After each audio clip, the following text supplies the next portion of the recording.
Hello बच्चों, एक बार फिर से हम लोग 7वें चैप्टर को पढ़ रहे हैं। इसके सेकंड पार्ट को आज पढ़ेंगे। प्रत्यावर्ती धारा की बात कर लेते हैं। और आज का अपना जो टॉपिक है वो है LCR परिपथ। टॉपिक का नाम क्या है? LCR परिपथ। दो ही टॉपिक इसमें हमने पढ़ेंगे, LCR परिपथ और ट्रांसफार्मर। ठीक है, LCR परिपथ के कुछ पार्ट्स की बात कर लेंगे। तो ये कौन सा है? ये श्रेणी LCR परिपथ है। एक श्रेणी एक समांतर दो प्रकार के होते हैं। इनमें से आपके कौन सा है? श्रेणी दे रखा है। जैसे यहाँ पर क्या जुड़ा हुआ है? एक L जुड़ा हुआ है, ये C है और ये क्या है?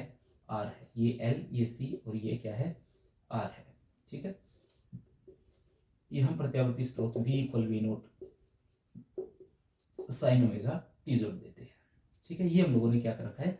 सर्किट बना रखा है। अब देखिए, ये जो वोल्टेज हम लोगों ने लगाई है, तो प्रतिरोध के सिरों पर तो कितनी वोल्टेज जाएगी? V equal V note sine omega T. यानी प्रतिरोध के लिए जो हम लोग वोल्टेज लिखेंगे, तो प्रतिरोध वालों पर तो कितना आएगी? V equal V note sine omega T आएगी।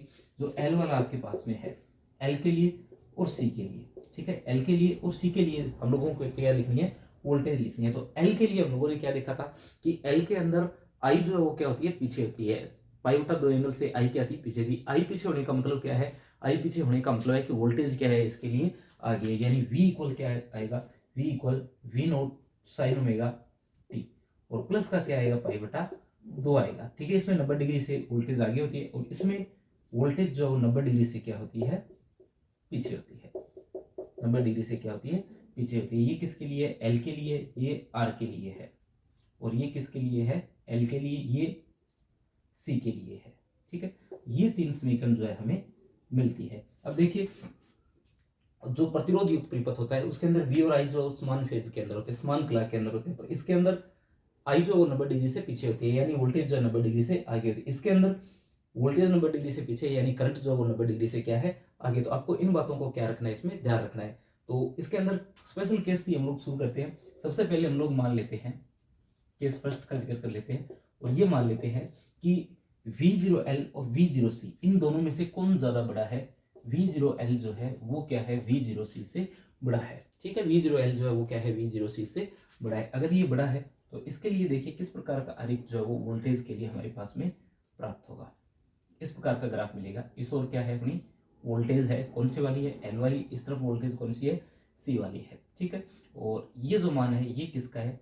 V0L माइनस V0C का है। किसका मान है? V0L माइनस V0C का है। यानी इस ओर अपनी क्या है? V0L है और इस तरफ क्या है? V0C है। इस ओर क्या आएगा? V0R आएगी। इस ओर क्या आएगी? V0R आएगी। ठीक है, और ये जो मान अपने पास में बचेगा यही V0L माइनस क्या बचेगा? V0C बचेगा। और परिणामी जो है वो इनका यहाँ से गुजर जाएगा।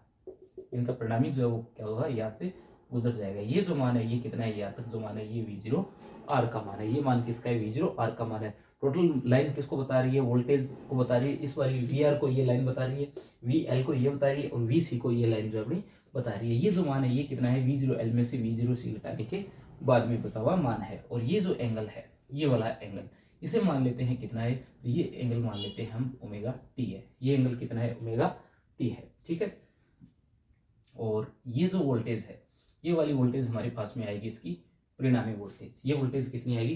परिणामी वोल्टेज आएगी V0। ठीक है, ये वोल्टेज कितनी आएगी? परिणामी वोल्टेज आएगी। इसे हम लोग फाई लिख लेते हैं, फाई एंगल के साथ में। ये किसके साथ में? फाई एंगल के साथ में। और ये क्या है? अपनी V0 है। ठीक है, तो V0 का मान अगर अपने देखें, V0 किसके लिए? ये LCR के लिए। आप चाहो तो यहाँ क्या लिख सकते हो? V0 LCR लिख सकते हो। अगर नाम लिखना चाहो इसका तो ये A, ये B और इसे क्या लिख सकते हो आप लोग? C लिख सकते हो। ठीक है, ये एंगल कितना डिग्री का बनेगा? ये 90 डिग्री का बनेगा। ये देख सकते हो, ये V0L माइनस C है, तो ये लाइन कितनी आएगी?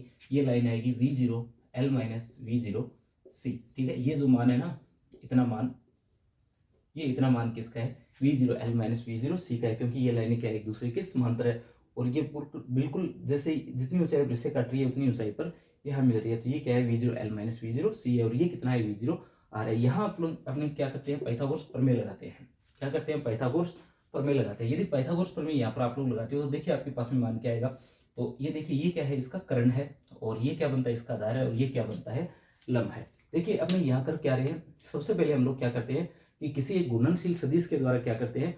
व्यक्त करते हैं किन्हें? वोल्टेज को। यानी गुणनशील सदिश लेते हैं। ये जो सदिश हम लोगों ने बना रखे हैं ये क्या होते हैं? गुणनशील सदिश होते हैं। गुणनशील सदिश के द्वारा क्या करते हैं? व्यक्त करते हैं। तो ये V0R वेक्टर बनता है, ये V0LCR वेक्टर बनता है, ये V0L vector minus V0C vector बनता है और ये V0L vector minus V0C vector बनता है, पर हम लोगों ने वेक्टर लगा करके लिखा नहीं है। क्यों? क्योंकि ये जो होती है किस प्रकार की राशि होती है, अदिश राशि होती है। पर अगर आप लोग वेक्टर लगा देते हो तो गलत नहीं होगा, क्योंकि वो क्या बता रहा है कि गुणनशील सदिश के द्वारा हम लोगों ने क्या कर रखा है, इन्हें व्यक्त कर रखा है। ठीक है, वेक्टर की बात करूं जो इसके ऊपर लगाते हैं। ठीक है, आप चाहो तो इनके ऊपर वेक्टर लगा करके लिख सकते हो। इसका मतलब क्या होगा कि गुणनशील सदिश के द्वारा हम लोग क्या कर रहे हैं, इन्हें व्यक्त कर रहे हैं। नहीं कि इसका मतलब ये है कि ये किस प्रकार की राशि है, सदिश राशि है, क्योंकि वोल्टेज जो किस प्रकार की राशि है, अदिश राशि है। ठीक है, अब देखिए आगे, यहाँ अगर पाइथागोरस प्रमेय आप लोग लगाते हो तो सीधे लगा रहा हूँ तो क्या बनेगी, v0 इसकी स्क्वायर बनेगी, v0 LCR लिखेंगे या v0 लिखेंगे, इसकी स्क्वायर बनेगी।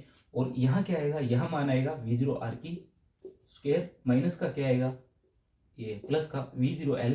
ठीक है, और साथ में क्या आएगा v0 c, और इसकी क्या आएगी square, v0 l plus v0 c, इसकी क्या आ जाएगी स्क्वायर आ जाएगी। पर यहाँ प्लस नहीं आएगा, यहाँ क्या आएगा माइनस आएगा, क्योंकि ये मान कितना है v0 l minus v0 c है। तो ये बनेगा v0 की स्क्वायर इक्वल v0 r की स्क्वायर प्लस ये वाला मान v0 l minus v0 c की होल स्क्वायर। ठीक है, इन्हें आप इस प्रकार से लिख सकते हो। अगर आपको चाहिए किसका मान, v0 का मान चाहिए, तो क्या आएगा यहाँ पर अंडरूट v0 r प्लस क्या आएगा v0 l minus v0 c, और इसकी क्या आएगी होल स्क्वायर आएगी। ठीक है, अब देखिए आप लोग जानते हो कि v इक्वल क्या होता है, v इक्वल होता है आई आर।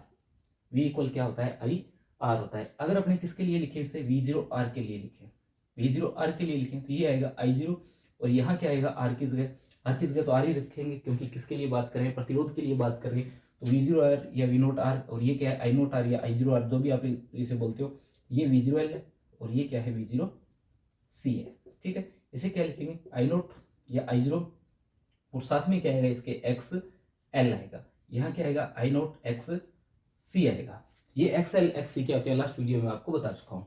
ठीक है, ये मान अपने इस समीकरण के अंदर रखते हैं। तो ये क्या बनेगा, ये बनेगा v0 या v0, और ये बनेगा i0 की स्क्वायर और r की स्क्वायर। ठीक है, प्लस का क्या आएगा, प्लस का आएगा i0 और साथ में xl माइनस i0 xc, इसकी होल स्क्वायर और इस टोटल का अंडरूट। ये वाला मान जो है हमें प्राप्त होगा। यहाँ आप लोग देखिए पूरी इक्वेशन में से अगर अपने i0 स्क्वायर को कॉमन ले लें, इसको कॉमन ले लें, i0 स्क्वायर को कॉमन ले लें, तो बाहर आकर के वो क्या बन जाएगा, i0 बन जाएगा, या i0 बन जाएगा, स्क्वायर हट जाएगी, यहाँ पर क्या आ जाएगा i0 आ जाएगा। अंडरूट के अंदर देखिए क्या बचेगा, यहाँ तो बचेगा सिर्फ r स्क्वायर। क्या बचेगा, r स्क्वायर। यहाँ से हम लोगों ने i0 को कॉमन लिया है, पर बाहर स्क्वायर है तो कौन कॉमन आएगा, i0 की स्क्वायर कॉमन आएगा, और बाहर अंडरूट होने की वजह से कौन बाहर आएगा, i0 आएगा।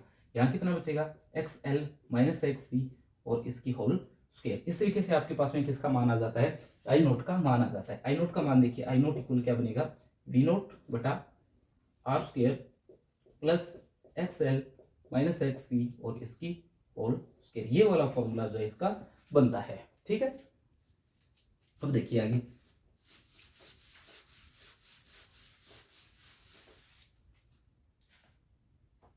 हम लोगों ने क्या लिख रखा है, i0 का मान लिख रखा है। इसे आप लोग इस प्रकार भी लिख सकते हो, i0 इक्वल v0, और बाद में क्या आएगा, बाद में आएगा r की square plus omega l minus 1 बटा ओमेगा c और इसकी होल स्क्वायर। और ये जो नीचे वाला मान है इसे बोला जाता है z। क्या बोला जाता है, z बोला जाता है, r square plus omega l minus 1 बटा ओमेगा c इसकी होल स्क्वायर क्या बोला जाता है, z बोला जाता है। और z को कहते हैं बच्चों प्रतिबाधा। क्या कहते हैं, प्रतिबाधा कहते हैं। r को क्या कहते हैं, प्रतिरोध कहते हैं। क्या कहते हैं, प्रतिरोध कहते हैं। इन दोनों को क्या कहते हैं, x और xc को, इनको कहा जाता है प्रतिघात। ठीक है, ये संधारित्र के लिए तो इसे धारितीय प्रतिघात कहते हैं, ये प्रेरकों के लिए इसलिए इसे प्रेरक प्रतिघात कहते हैं। तीनों का मात्रक क्या है बच्चों, ओम है। तीनों का मात्रक क्या होता है, ओम होता है। ध्यान रखना, मात्रक और इसकी विमा इंपॉर्टेंट होती है। इनकी मात्रक और विमा, ये संयुक्त प्रतिरोध होती है, संयुक्त रुकावट होती है एलसीआर परिपथ के लिए, तो ये क्या कहलाता है, प्रतिबाधा कहलाता है। ठीक है, प्रतिबाधा आरेख भी आप लोग इसके लिए बना सकते हो। जैसे प्रतिबाधा आरेख यहाँ बनाए तो देखिए प्रतिबाधा आरेख किस प्रकार से बनेगा, बिल्कुल उसके जैसा बनेगा। इस तरीके से क्या बनेगा, इसका प्रतिबाधा आरेख बनेगा। ठीक है, इस और क्या आ जाएगा, आर आ जाएगा, ये जेड आ जाएगा, ये एक्स एल माइनस एक्स सी आ जाएगा, और ये भी एक्स एल माइनस एक्स सी आ जाएगा। ठीक है, और यहाँ एंगल कितना है, फाई एंगल है। तो ये क्या आ जाएगा अपने पास में, प्रतिबाधा आरेख आ जाएगी। यहाँ से अगर आप लोग टेन फाई का मान ज्ञात करो, यानी कलांतर फाई का अगर मान ज्ञात करते हो टेन फाई का, तो टेन फाई का मान यहाँ से तो आएगा ये वाला, यहाँ से आएगा ये मान आपके पास में। ठीक है, टेन फाई का मान किसके बराबर आएगा, तो लंब बटे आधार क्या आएगा, लंब क्या है x L minus X C बटा आर। वहां से अगर देखें तो किसके बराबर आएगा, V zero L minus V zero C बटा आर। ये वाला मान जो है हमें प्राप्त होगा। ठीक है, ये किनके मान है, टेन फाई के मान है। अगर यहाँ से फाई का मान ज्ञात करेंगे तो क्या कर देंगे, टेन इनवर्स कर लेंगे, तो फाई इक्वल क्या आ जाएगा बच्चों, फाई इक्वल आ जाएगा टेन इनवर्स, क्या आ जाएगा, tan inverse X L minus X C बटा आर। दूसरी साइड भी क्या आ जाएगा, tan inverse V zero L minus V zero C और आर।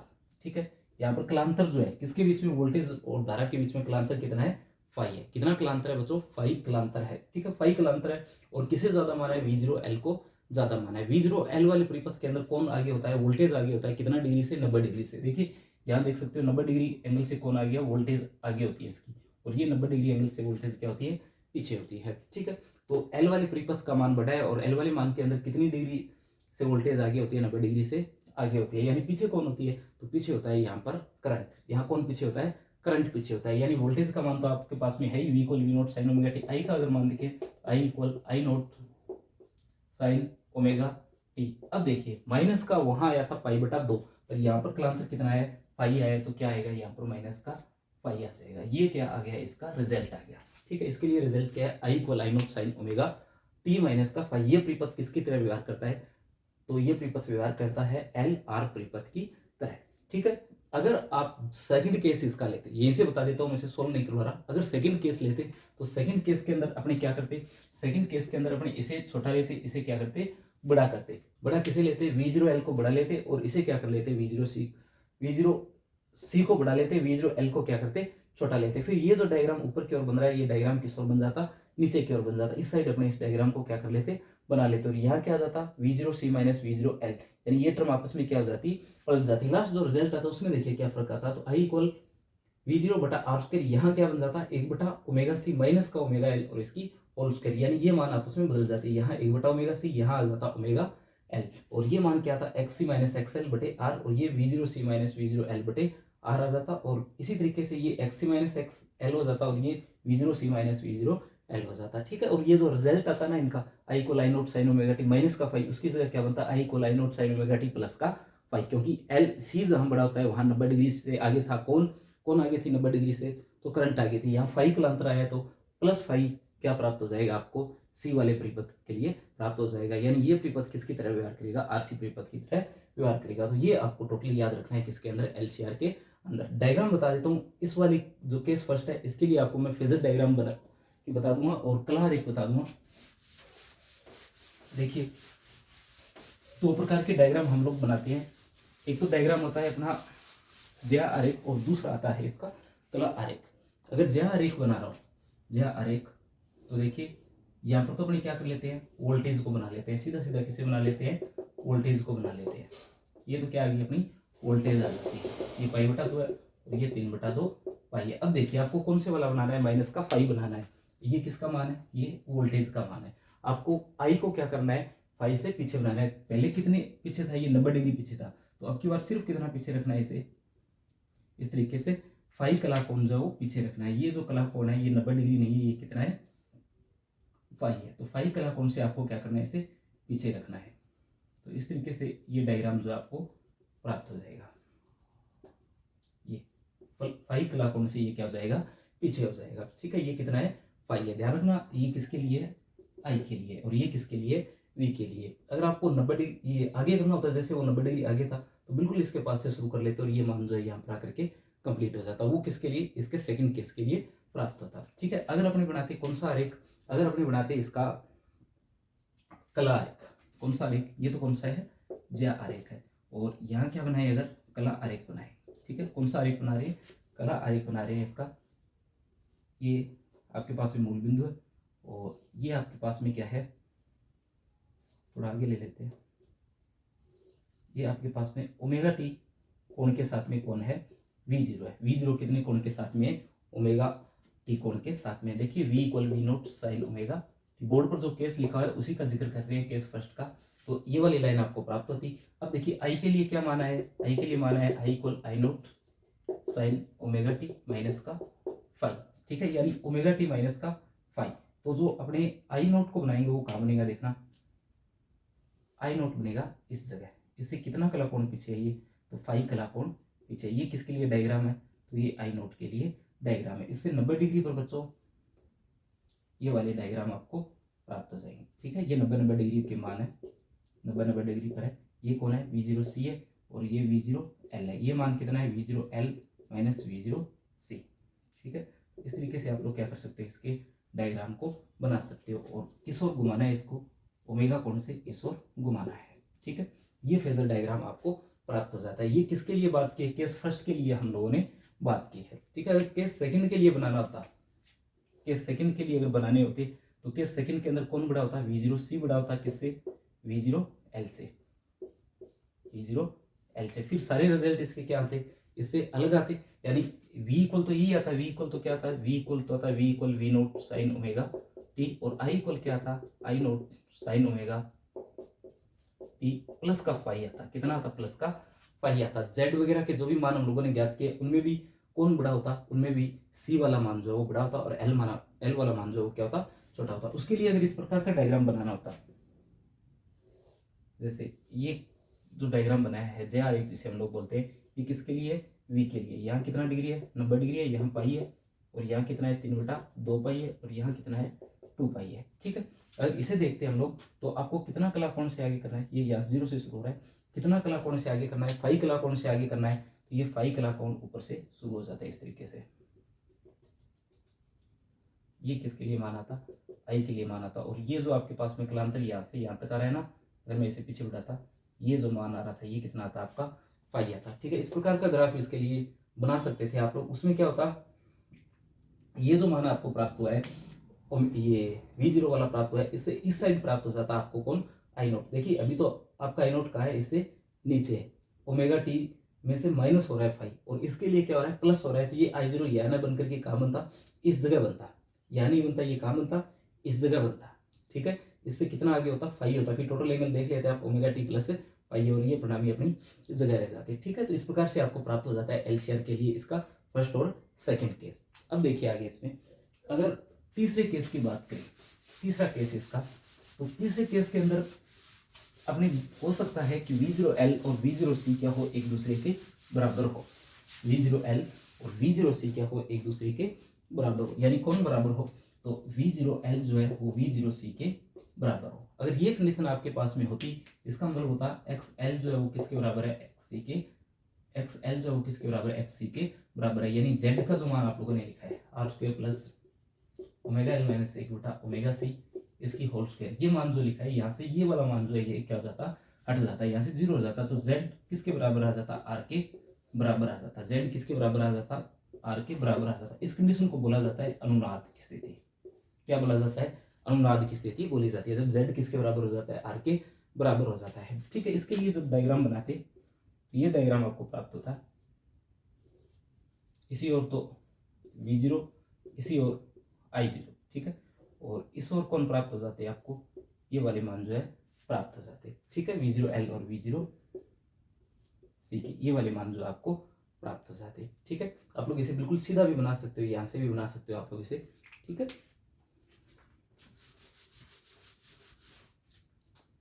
तो ये जो कंडीशन है ये किसकी कंडीशन है, हमारे पास में अनुनाद की कंडीशन है। इसके अंदर जो Z किसके बराबर हो जाता है, R के बराबर हो जाता है। परिपथ में प्रवाहित धारा का मान क्या होता है, अधिकतम होता है। परिपथ में प्रवाहित धारा का मान क्या होता है, अधिकतम प्राप्त होता है।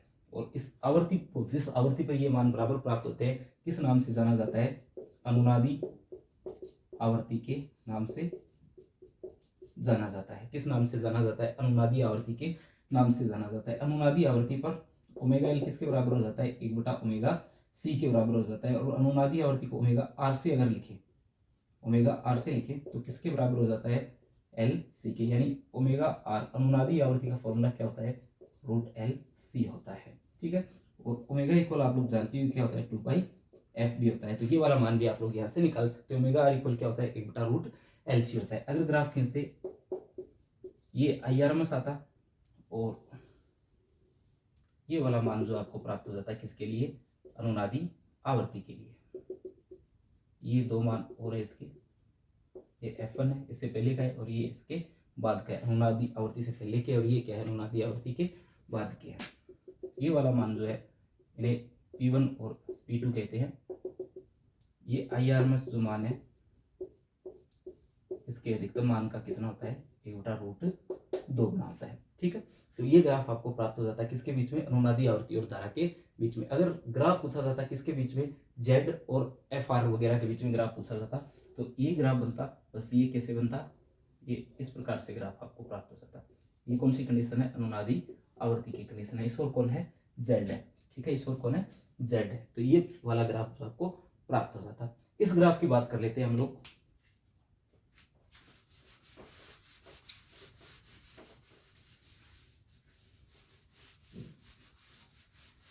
देखिए इस ग्राफ के लिए कुछ पॉइंट अपने पास में आते हैं। यहाँ पर 2 पॉइंट बना रखे हैं, P1 और P2। इन पॉइंट्स को अपने किस नाम से जानते हैं, तो इन्हें अर्ध शक्ति बिंदु या क्या कहते हैं, अर्ध शक्ति बिंदु आवर्तियां कहते हैं। अर्ध शक्ति बिंदु या अर्ध शक्ति आवर्ती बिंदु इन्हें कहते हैं। किन्हें कहते हैं, P1 और P2 को कहते हैं। ये कौन से बिंदु होते हैं, वो बिंदु जहां धारा का मान अधिकतम मान का कितना रह जाता है, 1/√2 गुना रह जाता है, उन्हें क्या कहते हैं, अर्ध शक्ति बिंदु। और उन आवृत्तियों को क्या कहते हैं, अर्ध शक्ति आवृत्तियां कहते हैं। ठीक है, इंपॉर्टेंट टर्म है, जहां धारा का मान अधिकतम मान का कितना रह जाता है, 1/√2 गुना रह जाता है, उन्हें किस नाम से जाना जाता है, अर्ध शक्ति बिंदु आवृत्तियों के नाम से जाना जाता है। और ये आपके पास में क्या है, अनुनादी आवृत्ति। ये P1 और P2 बिंदु है, यहाँ धारा का मान अधिकतम मान का कितना रह जाता है, 1/√2 गुना रह जाता है। ठीक है, एक होता है आपके पास में बैंड चौड़ाई।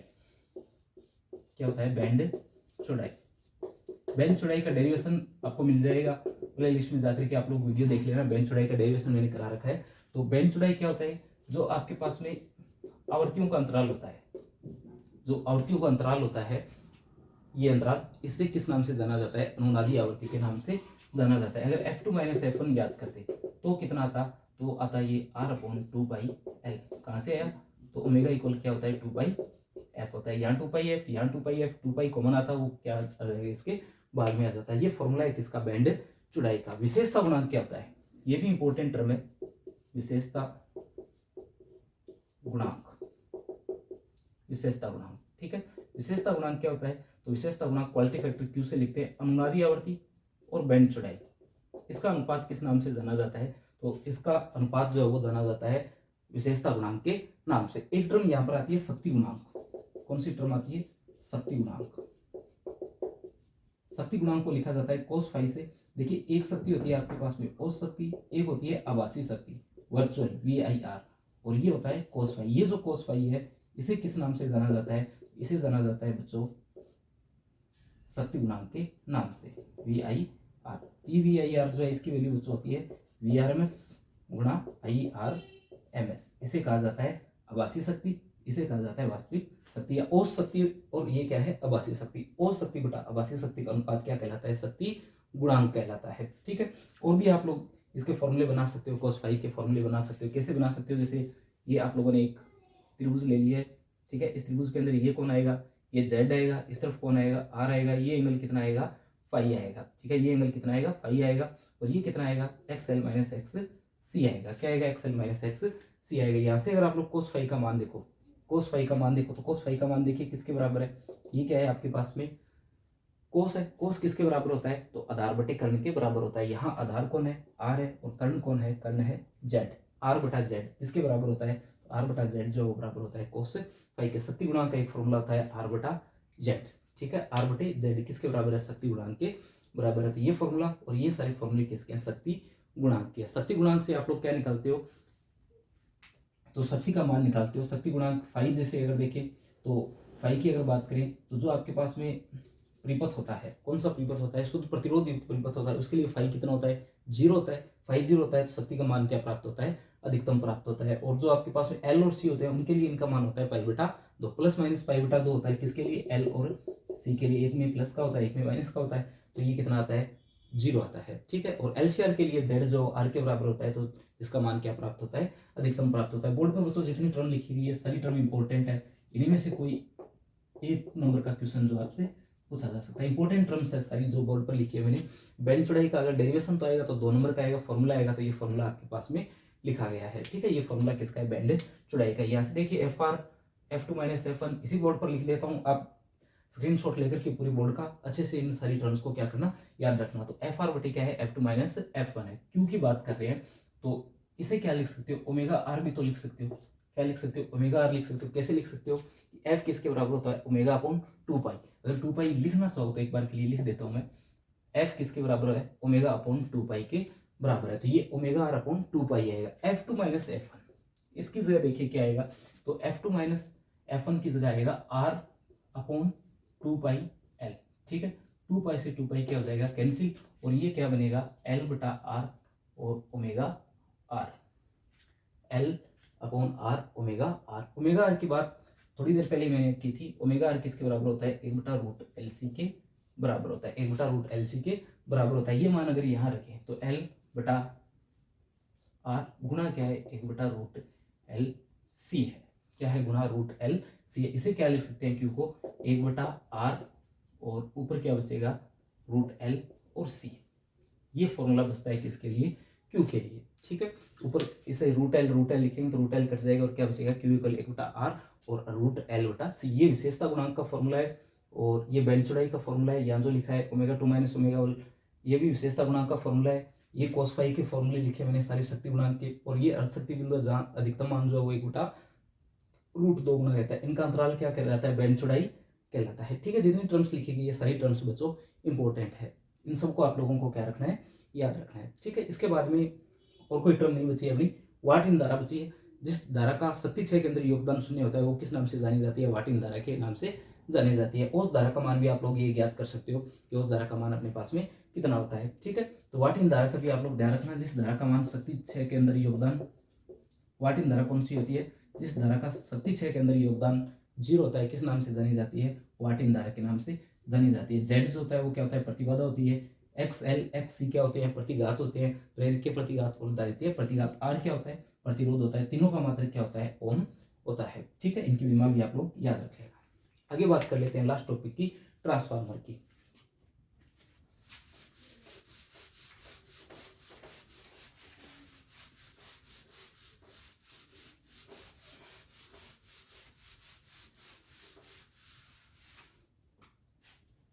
देखिए ट्रांसफार्मर क्या होता है। ट्रांसफार्मर, एक तो आपको ये पता होना चाहिए कि ट्रांसफार्मर किसके सिद्धांत पर कार्य करता है। अब तो आप लोग पढ़ चुके ट्रांसफार्मर को, किसके सिद्धांत पर कार्य करता है ये, तो अनन्य प्रेरण के सिद्धांत पर कार्य करता है। सबसे इंपॉर्टेंट बात ट्रांसफार्मर में यही होती है कि ट्रांसफार्मर किसके सिद्धांत पर कार्य करता है, अनन्य प्रेरण के सिद्धांत पर कार्य करता है। इसकी शक्ति का फॉर्मूला, ये दक्षता का फॉर्मूला होता है आउटपुट बटे इनपुट गुना 100 होता है। ठीक है, ये किसका फॉर्मूला है, इसकी दक्षता का सूत्र है।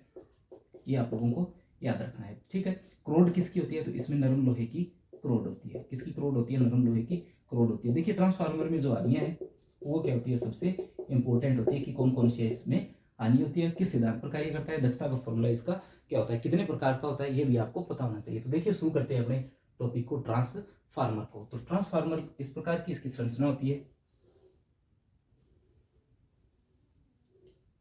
इस प्रकार से क्या होती है, ट्रांसफार्मर की संरचना होती है।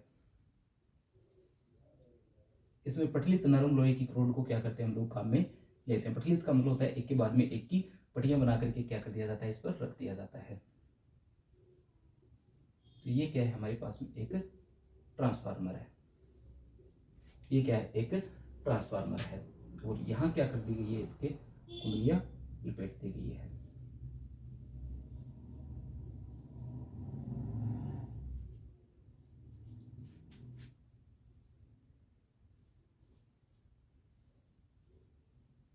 इस साइड वाली जो कुंडली है ये कौन सी कुंडली है, तो ये प्राथमिक कुंडली है। और ये क्या कहलाती है, इसकी द्वितीयक कुंडली कहलाती है। इस ओर फेरों की संख्या N P से लिखी जाती है, इस ओर फेरों की संख्या जो है वो N S से लिखी जाती है। इस तरफ विद्युत वाहक बल जो लिखेंगे, वोल्टेज जो लिखेंगे वो V P से लिखी जाएगी, इस तरफ वाली V S से लिखी जाएगी। इस साइड वाली किससे लिखी जाएगी, करंट को I P से, और इस तरफ लिखा जाएगा I S से। ये जो कुंडली है ये क्या कहलाती है, प्राथमिक कुंडली कहलाती है, जहाँ विद्युत वाहक बल वगैरह हम लोग आरोपित करते हैं और जहाँ से आउटपुट प्राप्त करते हैं, ये क्या कहलाती है, इसकी द्वितीयक कुंडली कहलाती है। ठीक है, तो ये आपके पास में एक ट्रांसफार्मर होता है। इसमें क्या होती है, नरम लोहे की पटलित क्रोड होती है, एक के ऊपर एक रख करके क्या किया जाता है, इसे बनाया जाता है और विद्युत और तांबे के तार जो है वो लपेट दिया जाता है। किसके सिद्धांत पर कार्य करता है, तो ये अनुनय प्रेरण के सिद्धांत पर कार्य करता है। तो अनुनय प्रेरण के सिद्धांत पर यह कार्य करता है। तो देखिए यहाँ से अपने क्या प्राप्त होगा, विद्युत फैराडे और लेंज के नियम से फैराडे और लेंज के नियम से अगर अपनी विद्युत वाहक बल देखें, क्या देखें, विद्युत वाहक बल देखें, तो विद्युत वाहक बल ई से लिखा जाता है। प्राथमिक कुंडली के लिए देखें तो किसके बराबर होता है, माइनस का NP d∅/dt होता है। ठीक है, बाकी टर्म नहीं लिख रहा, सिर्फ इतनी लिख रहा हूँ। द्वितीयक के लिए किसके बराबर होता है, NS/d∅/dt के बराबर होता है। ठीक है, और जब उन्हें वोल्टेज लिखते हैं तो परिमाण के रूप में लिखते हैं। पहले भाग लगा लेते हैं, दोनों में का भाग लगाएंगे, ये वाली टर्म कट जाएगी, ये वाली टर्म भी क्या हो जाएगी, कट जाएगी। तो ये किसके बराबर आ जाएगा, EP/E, S जो है बराबर आ जाएगा NP/NS के। ये विद्युत वाहक बल है और ये क्या है, फेरों की संख्या है। इसी तरीके से आप लोग क्या लिख सकते हो, विभवांतर के रूप में भी आप इसे लिख सकते हो। यानी आप लोग क्या लिख सकते हो, VP/VS बराबर है किसके, NP/NS के। एक तो इसमें ये फॉर्मूला आपको याद रखना है, VP/VS बराबर NP/NS। एक आपको पता होना चाहिए, अगर ट्रांसफार्मर होता आदर्श ट्रांसफार्मर, कैसा ट्रांसफार्मर होता, आदर्श ट्रांसफार्मर होता, तो जितनी शक्ति अपने इनपुट में देते उतनी की उतनी शक्ति कहाँ चली जाती है, इसकी आउटपुट में चली जाती है। शक्ति का फॉर्मूला P इक्वल क्या होता है, VI होता है। P इक्वल क्या होता है, VI होता है। तो इस तरफ अपनी VI, दूसरी तरफ की VI की क्या होता, बराबर होता। ठीक है, जितनी इनपुट में दे रही है उतनी आउटपुट में प्राप्त हो जाती है। VP/VS का मान अगर ज्ञात करें, VP/VS का अगर मान ज्ञात करें तो देखिए IS बटा क्या प्राप्त हो जाता है, आपको IP प्राप्त हो जाता है। और VP/VS का मान NP/NS के बराबर। बस ये एक फॉर्मूला इसके अंदर है जो आपको याद रखना है। और एक आ जाता है इसकी दक्षता का। दक्षता किसी की भी आउटपुट बटा इनपुट गुना 100 होता है। तो ये क्या है, P आउटपुट बटा P इनपुट गुना 100। जितनी शक्ति प्राप्त हो रही है, जितनी हम दे रहे हैं, दोनों का अनुपात निकाल लेते हैं और 100 से क्या कर देते हैं, मल्टीप्लाई कर देते हैं। ट्रांसफार्मर जो है वो दो प्रकार के होते हैं। देखिए ट्रांसफार्मर करता क्या है, विद्युत वाहक बल को क्या करता है, परिवर्तित करता है। ट्रांसफार्मर काम क्या करता है, तो ये जो आपके पास में प्रत्यावर्ती विद्युत वाहक बल होता है या जो विभवांतर होता है, इसको क्या करता है, ये परिवर्तित करता है। अगर ये मान को बढ़ा रहा है, अगर क्या करता है, मान को बढ़ाता है, तब तो इसे कहा जाता है ऊंचाई ट्रांसफार्मर। अगर ये क्या करता है, कम करता है, तो इसे कहा जाता है अपचाई ट्रांसफार्मर। तो कितने टाइप के, दो टाइप के। अगर बढ़ाता है तो ऊंचाई, अगर कम करता है तो क्या होगा, अपचाई होगा। अब देखिए यहाँ से अगर आपको मान बढ़ाना है, क्या करना है, मान बढ़ाना है। मान बढ़ाने का मतलब आपको आउटपुट में ज़्यादा चाहिए, तो फेरों की संख्या किस में ज़्यादा होनी चाहिए, आउटपुट में ज़्यादा होनी चाहिए। जिससे आपको किसका मान ज़्यादा मिलेगा, जो आपके पास में आउटपुट है उसका मान आपको ज़्यादा मिलेगा। ठीक है, अगर आपको मान कम करना है, अगर मान कम करना है तो फेरों की संख्या किस में ज़्यादा होनी चाहिए, प्राथमिक में ज़्यादा होनी चाहिए। ठीक है, प्राथमिक जो है उसमें फेरों की संख्या क्या होनी चाहिए, ज़्यादा होनी चाहिए। उससे आप लोग ज़्यादा मान दोगे और कम मान आपको प्राप्त हो जाएगा। तो ये आपके ट्रांसफार्मर के क्या आ जाते हैं, प्रकार आ जाते हैं। थोड़ी हानियां देख लीजिए, ट्रांसफार्मर में इंपॉर्टेंट है।